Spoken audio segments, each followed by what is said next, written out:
If you love your children, never bring them to a pizzeria playground. Written by Sayer Raider, or Sayer09 on Reddit. I know that this might sound crazy. Heck, I experienced it firsthand, and I can barely understand it myself, but I can't stand by and do nothing. I can't tell you the name of this place, or even the city it took place in, because I'm afraid they'll find out who leaked this information. I don't even know if that place was the only one where this happened, but I beg you, don't take your children to any of those places. I used to work in a pizzeria with a huge playground for children, for their birthday parties. This one was huge and famous for having everything. A ball playpen, a spooky obstacle course with hanging punch bags painted with glowing skeletons and spiders, an obstacle course with a smoke machine, 5 slides of different shapes and lengths, and the subject of my confession, the inflatable castle. To call this an inflatable castle would be wrong, but I don't really have any other way to describe this thing. It was a cross between a slide and an obstacle course, full of punching bags the size of adults, so children could run through or just punch them until they calmed down after their sugar overdose. It was simple but effective, with light green colors covering its surface, along with blue thin lines for the inflatable tubes forming the slide. Children loved this thing, and looking back, I think it was because it attracted them. I was a newbie in this place. Originally, I was simply tasked with taking care of the front desk, greeting the customers and calling the cleaning ladies to any section of the playground that needed cleaning after the children got too excited from eating too many slices of cake in a row before running everywhere and throwing up everywhere. That was supposed to be my only responsibility, but the asshole I had as my manager, we'll call him Dick, always forced me to do all the degrading and menial tasks he could think of because I refused to kiss his ass like everyone else. Taking out the trash, dealing with complaints from parents about how their little angels asked for a chocolate cake but got strawberry flavor instead, or being yelled at by a parent because we didn't take refunds on a toy, a 15-piece puzzle with a drawing of our mascot that cost $9 because it had already been used. I had to keep a poker face as this angry, overgrown potato threw it against the ground and stomped it so hard I thought he would bring down the entire building with his weight. You know, the usual. This happened during one of my afternoon shifts. I was standing at the front desk, lost in my own thoughts, and staring at the giant clock hanging on top of the entrance as it ticked down to the end of my shift. The mascot plastered on it mocked me with his dumb, goofy smile, as his arms, acting like the clock hands, barely moved at all, dragging on my eternal agony. The place had been closed for today after our latest guests left, a single family having a birthday party in one of the rooms. The kids were running everywhere as their parents ignored them by getting wasted at the bar. Dick walked down to the front desk, turning the corner with his smug expression that could only mean one thing. He was going to give me more shitty tasks to torture me. I kept my poker face the best I could as he told me that our boss told him we had to check the safety of the inflatable castle. Of course, what he meant is that I would have to do this shit while he banged one of the female co-workers in the locker room. I waited for him to leave before silently calling him a shit-faced bastard and headed for the castle. To enter this section, you had to go through the entire playground. We didn't have a back door or a shortcut because whoever built this place was a friggin' idiot. Entering through the ball pin and crossing through the dark tunnels with the glowing skeletons, snakes, and spiders. I was scared of this section because of my arachnophobia, and I had to rely on a flashlight because this tunnel didn't have any lighting, probably because it was cheaper, as they always wanted to keep this section in the dark. This was the fastest route, as the other way to reach the castle would have been to climb into the upper tunnels, go through the obstacle course, and take a spiral slide down into a second ball pin before entering again to bypass the scary tunnel. Did I mention that the architect was an idiot? I didn't want to risk getting stuck in the slide, as that thing was made for children, so my only option was to face my fears as best I could. The castle was built with different sections of inflatable parts to make the walls, the floor, and the slide. I don't remember how it worked, and I didn't care enough to ask, since my only true purpose here was to make sure there weren't any holes, air leaks, or lost items like toys or shoes. One time, we even found an iPhone stuck between the folds of the walls, but nobody reported it as missing, so Dick took it to the lost and found box. To this day, I'm sure he pawned it online. This thing was like moving through quicksand, barely able to stand my weight because they only used enough pressure to keep children afloat. The most annoying part was cleaning up the plastic balls that always ended up here, as they would be stuck between the folds or be pushed through the safety nets of the castle's windows until they snapped the strings, forcing us to cover everything with a plastic tarp until they fixed it. I made sure to look for any issues, but the entire thing was fine. I found some socks, a toddler's shoe, and a bunch of balls scattered everywhere, but nothing out of the ordinary. That is, until I found a hole in the rift between the wall and the ground. It wasn't a puncture, as the air wasn't leaking out, but it looked like one of the anchorage points had gotten loose. I made sure to press and touch the area around it, but it refused to budge or change shape at all. It was a small hole, about the size of my hand, which meant any kid could get their foot stuck inside and get hurt, or worse, stick their head inside and suffocate. I didn't want to deal with that scenario, so I put my hand inside to try and reach around for anything to hold on to, but I just couldn't find it.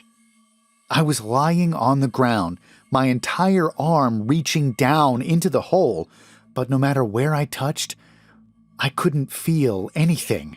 No plastic texture, no concrete walls, nothing.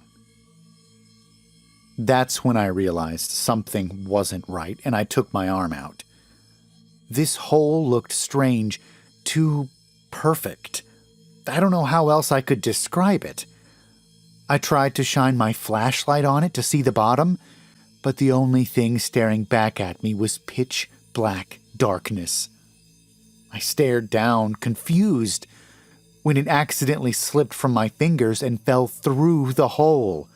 The light quickly vanished without a trace or even a sound, even though it should have hit the wall or the floor.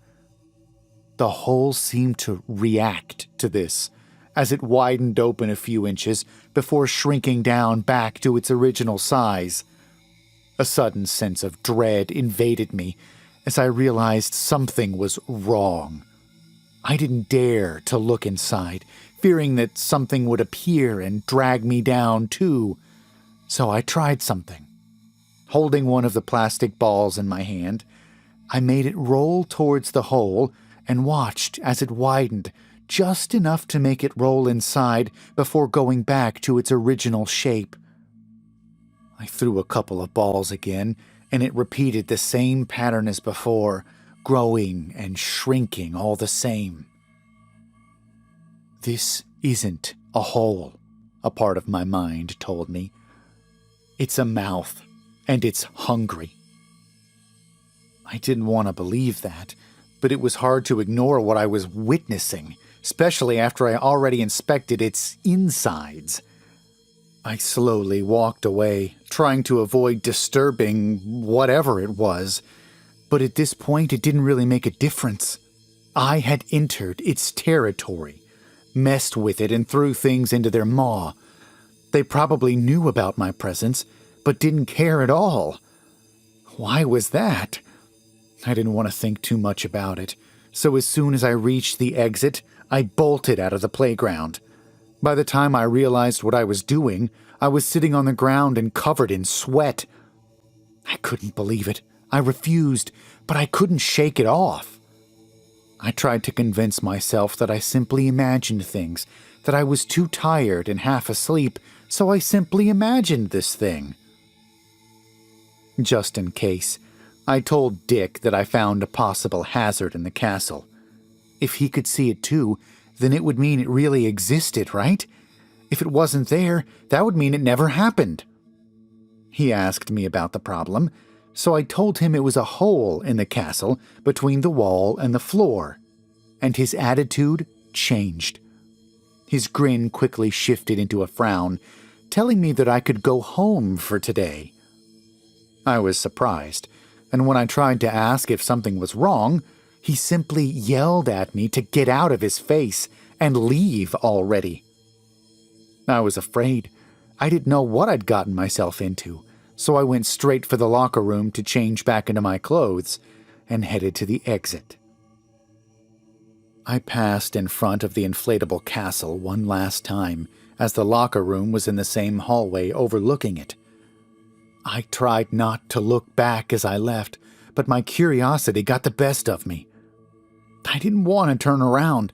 My brain was yelling at me to get out already, but I didn't listen. From the corner of my eye, I saw what looked like children staring at me from inside the castle. They weren't moving, jumping, or even making any noise at all. They were pressed against the windows, their eyes peering through the safety net as I continued to walk away. I tried to act as if I didn't see them, but a part of me knew that they noticed. Even though I barely caught a glance of these kids, I realized that something was very wrong with them. None of them had any color. They all looked like they'd been thrown in a vat of bleach until all the colors had been extinguished and turned into marble statues. I kept walking, trying to act as if I hadn't experienced anything out of the ordinary, with my heart threatening to jump out of my chest as I tried to erase these events from my mind. It was useless, and now I know this. They've been scarred forever in my mind, and I can sometimes see their emotionless stares when I close my eyes. Nothing's happened since that day, at least to me. I could barely sleep at all that night, and when I finally managed to close my eyes for more than a few seconds, I was awoken by a phone call from my boss saying I was fired because of bad conduct or some bullshit. I don't remember what they said, but I received a message telling me that I was fired and banned from the premises, and same goes for any other locations of their franchise. Apparently, I had tarnished the goodwill of the company with my insubordination and unpleasant attitude, which I can assure you is a complete and total lie. I tried to contact them, but my phone number had been blocked by the company, and any emails I sent them were answered with the same excuse. Unable to shake off the feeling that I'd stumbled across something I shouldn't have, I looked up any info about the company online, but I didn't find anything unusual. Articles, videos, newspapers, nothing came up at all, and that worried me. There was no way this business could be so perfect. There had to be something bad about them, like an accident or some unlawful practice, or maybe some mentions about the same things I had witnessed, but I couldn't find anything. Exasperated, I gave up on my quest and tried to leave everything behind me, move on with my life and all that stuff. That is, until one day, I received a letter in my mailbox. It looked suspicious at first glance, with no stamps or addresses at all. All it had was my name on the cover, written with a red marker. Whoever left this wanted me to find the truth, so I took it inside and ripped it open, pouring its contents on my desk. A dozen papers fell down, ranging from printed documents to photocopies of what I presumed were the original newspaper clippings. All of them were related to my workplace, with most of their info censored. Names, photographs, dates. The person behind this only left me breadcrumbs to investigate for myself, probably to test how badly I wanted to know the truth. All the reports and clippings talked about accidents and disappearances that happened at the pizzeria, all of them involving customers or children. Children vanishing without a trace as they played. Complaints about children sneaking in the playground at night. Strange noises coming from inside the castle. Workers being fired for all kinds of reasons. In a single year, they'd gone through 20 replacements, most of them having been fired for the same reason I was. And the missing children. Oh, Jesus. There were photos of kids ranging from 3 to 12 that had gone missing inside or around the location. There were reports all over the country, with a list of names listed under every pizzeria. One page was full of mugshots of these children, and among them were the same ones I had seen watching over me inside the castle. It didn't make sense. Some of them had been missing for years, even in other cities. But I knew it was them. I could remember their faces, their hairstyles, their clothes, everything.